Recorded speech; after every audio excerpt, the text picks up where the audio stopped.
안녕하십니까. 오늘 두 번째 강의는 장로의 정치는 민주적인 정치입니다 하는 주제로 말씀드리고자 합니다.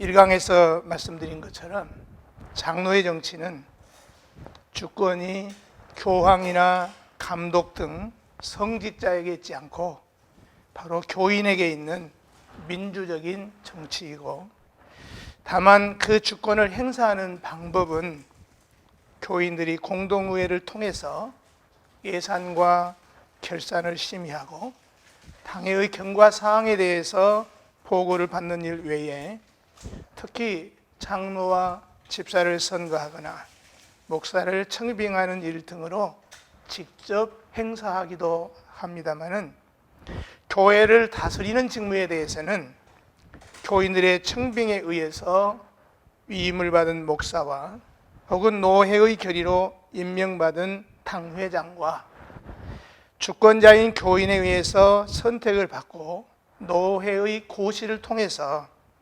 임직을 받은 칠위 장로로 조직되는 칠위회를 통해서 교회를 다스리게 하는, 즉 간접적인 방법으로 주권을 행사하는 공화정치가 바로 장로의 정치입니다. 한마디로 말하면 장로의 정치란 민주주의적인 방도를 취하여 쓰는 칠위의 정치체제, 즉 회의 정치체제라고 하겠습니다. 그러므로 민주주의의 허점, 즉 진리보다 다수를 절대시하는 허점을 그대로 간직하게 되고 다수의 행포를 배제하기 어려운 그런 정치체제라고 할 수밖에 없습니다.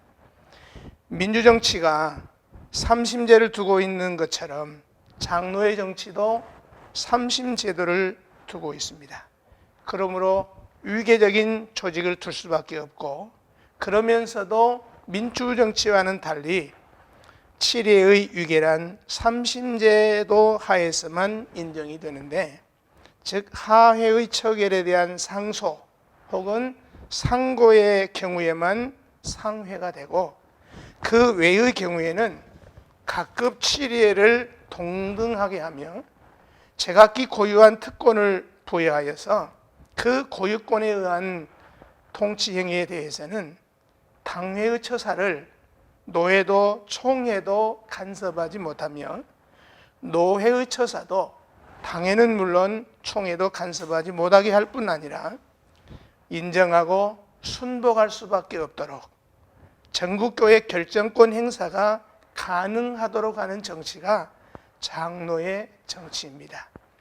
그리고 상회가 모든 것을 좌지우지하는 전제정치로 기울어지는 위험을 방지하기 위해서 총회 조직을 비상설체로 조직해서 해마다 한 번만 모이게 하고, 일단 모여서 회무를 마치고 나면은 그 회를 파회하여 회의체 자체가 없어지는 것과 같은 상태가 되게 했습니다. 물론 총회라고 하는 회의체 자체는 없어지는 것 같이 되었지만, 그 총회가 선임한 임원회는 명년 회의를 위한 기구로 남아있고, 혹은 수임사항을 처리하거나 보존 행위를 위해서 남아있는 것이 사실이고, 그 밖에도 총회가 결의하여 위탁된 직무 수행을 이사회나 특별위원회, 상비부 등은 고스란히 그대로 남아있어서 1년간 수임 상황을 총회의 권한을 가지고 일하게 됩니다. 이렇게 한 이유는 권력이 하나로 뭉쳐서 총회적인 영향을 끼칠 만한 특정인이 총회의 권력을 거머쥐고 뒤 흔드는 일을 미연에 방지하기 위함이고, 최악의 경우에 어느 한 부서가 부패한다고 가정을 해도 전체 부서가 한꺼번에 부패하는 일은 있을 수 없도록 하려는 데서 이 같은 제도를 만든 것입니다. 그렇기 때문에 장로의 정치를 민주정치 그대로 생각하고 민주주의 척도를 가지고 장로의 정치 제도를 이해하려고 하는 것은 어리석은 일이 아닐 수 없습니다. 이와 같이 장로의 정치가 각 치리회의 위계적인 면도 있고 또한 동등한 면도 있고 삼심제도를 두면서도 각급 치리회의 고유한 특권을 부여해서 전국 교회의 결정권을 부여하도록 규정하고 있기 때문에 결국 장로의 정치는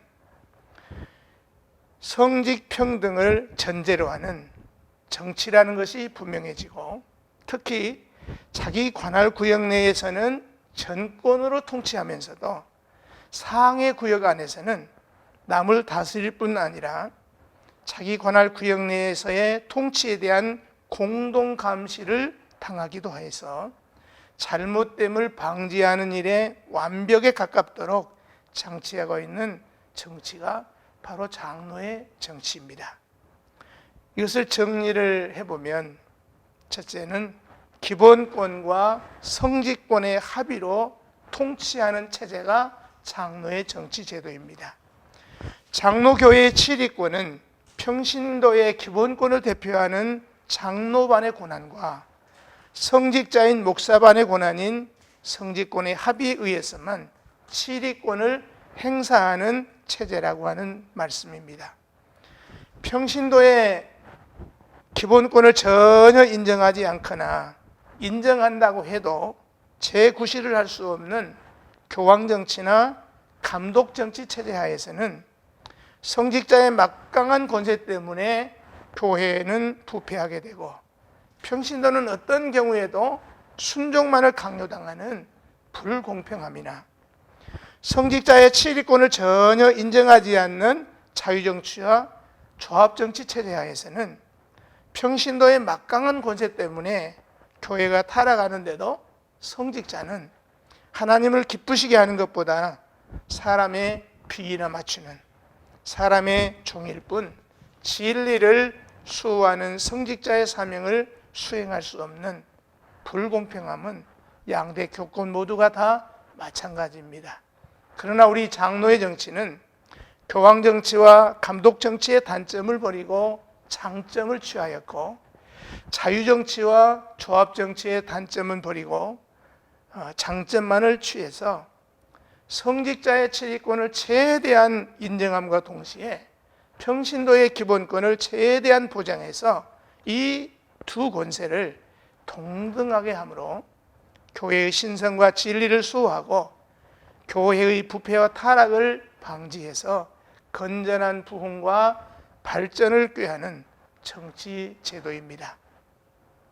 여기에서 평신도의 기본권은 평신도의 대표자인 장로를 투표하여 임직함으로써 장로로 하여금 기본권을 행사하게 함과 성직자를 투표하여 청빙하는 일로서 교회권을 행사하는 일이고, 성직자의 치리 교권은 평신도의 투표와 청빙은 받지만 예수 그리스도의 이름과 노회의 권위로 위임을 받고 교인의 서약을 받아서 성직자의 치리권을 행사하는 것입니다.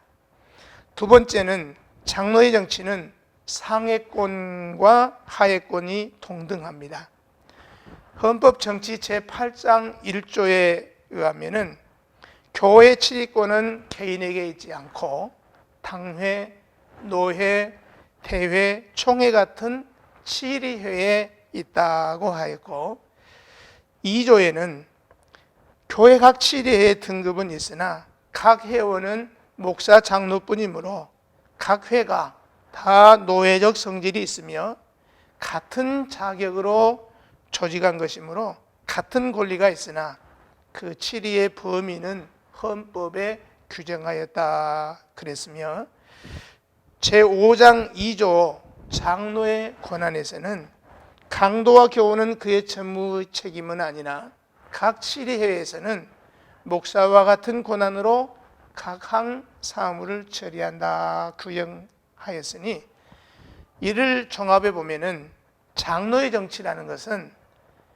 기본권과 성직권의 합의에 의해서 교회를 다스리는 정치 체제입니다. 이와 같이 교회를 다스리는 회를 당회, 노회, 총회라고 하는데, 어느 치리회든지 그 회원은 고난이 같은 목사와 장로로 조직되었기 때문에 결국 당회도 노회도 총회도 그 고난은 목사 장로의 고난이고 그 이상도 이하도 아니라고 하는 점에서 동등합니다. 동등하기 때문에 상회권과 하회권의 합의에 의해서만 치리권 행사가 가능하다는 말씀입니다. 세 번째는 관할 범위와 고유의 고유한 특권에 대해서 살펴보겠습니다. 제1심인 당회는 한 지교회를 관할하게 됩니다. 당회의 고유한 특권은 교인을 다스리는 직무와 직권입니다. 그래서 대등한 당회나 상회에도 이 권한이 없기 때문에 고유권이라고 합니다. 2심은 노회인데 총회가 획정한 노회 지역 관할이 관할 범위입니다.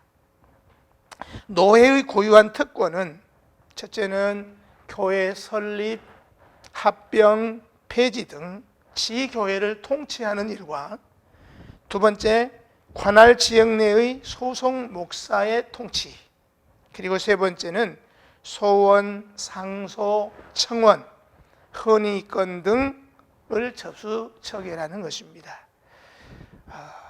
노회 역시 대등한 노회나 상회에도 이 권한이 없기 때문에 이것을 노회의 고유 권한이라고 합니다. 3심은 총회를 말하는데 전국 교회를 관할합니다. 고유한 특권은 도리와 헌법 관계에 대한 고유한 특권을 가지고 있고 두 번째는 소원, 상소, 청원, 헌의권 등을 접수해서 처결하는 최종 협의회입니다. 이 총회는 믿는 도리와 다스리는 규범에 대한 고유한 특권을 가진 치리회입니다.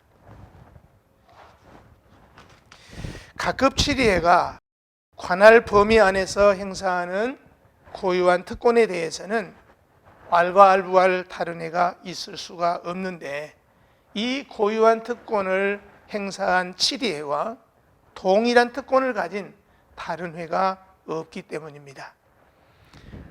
네 번째는 청원권과 허락권의 합의에 의한 통치가 장로의 정치입니다. 그런데 노회를 설립하고 합병하고 분립하고 폐지하는 고유한 특권은 노회에 있지 않고 총회에 있습니다.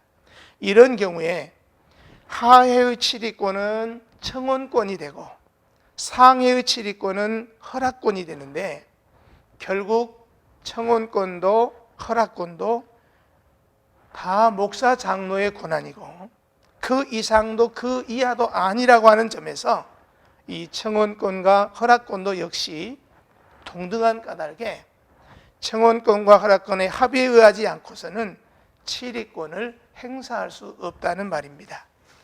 더욱이 청원권은 상회에 없는 하회의 고유 권한이고 허락권은 하회에는 없는 상회의 고유 권한입니다. 그래서 장로의 정치는 청원권밖에 없는 하회의 독주를 맡고 또한 허락권밖에 없는 상회의 독주도 용납하지 아니하는 정치 제도입니다. 그래서 법은 하회를 관할하는 상회라고 해도 노회는 그 하회인 각 당회에서 규칙대로 제출하는 헌의와 청원과 상소 및 소원과 고소와 문의와 위탁 판결을 접수 처리하며 라고 규정을 했고 총회도 하회에서 합법적으로 제출하는 헌의와 청원과 상소와 소원과 고소와 문의와 위탁 판결을 접수 처리하고 라고 규정을 하고 있습니다. 장로의 정치는 하회의 치리권인 청원권과 상회의 치리권인 허락권의 합의에 의해서만 치리권을 행사할 수 있는 정치 제도라고 하는 것입니다. 장로의 정치는 민주적인 정치라고 하는 사실을 다시 한번 강조하면서 두 번째 강의를 마치겠습니다. 감사합니다.